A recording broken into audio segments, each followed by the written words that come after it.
4 ta tuxum, 1 piyola shakar.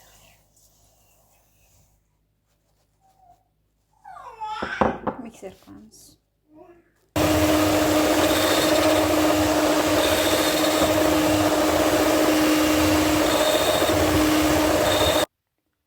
Kosada xohlang sariq, xohlang qizil sabzi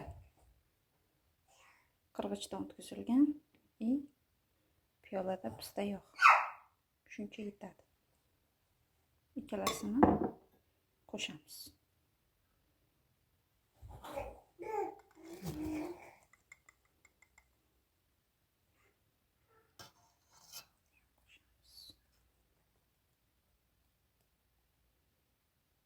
Yog'i piyolasini yuvishga qo'ymanglar. To'nkarib qo'yinglar. O'sha pirog pishiradigan idishlaringga yog' oqib turish kerak. Qoshiqning uchida chayniy soda. Chayniy sodaning ta'mi kelib qolmaydi, qo'rqmanglar. Va shu holga kelguncha taxminan 12-13 qoshiq soldim men. Shu holga kelguncha un solasizlar. Piyolani olamiz.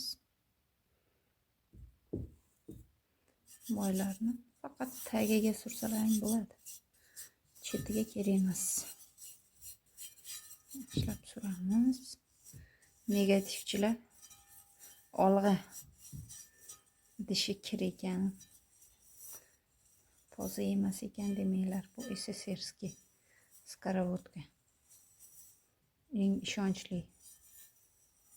Duxovkaga solsam ham hech narsa qilmaydi. Buni kuydirib bo'lmaydi, chunki oqib ketishi mumkin. Tozalaganda ham azilat qilganman, foydasi yo'q. Mana savoldik. Har bitta biskvit yo pirog pishirganlaringda urib olsalaring, bir yoni ishgan, bir yoni past chiqmaydi. Ichidagi havosi chiqadi.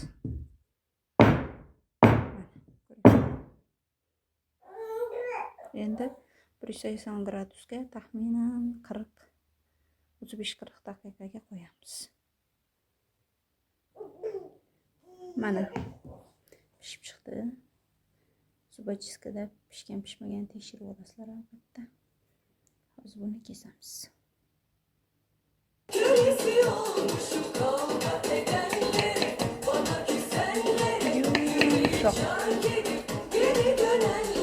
Sabzi yemaydigan bolalarga pishirib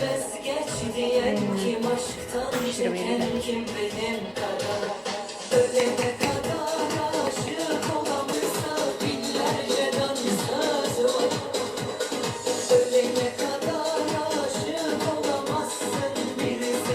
Sarı sabzilar, agar qizil sabzi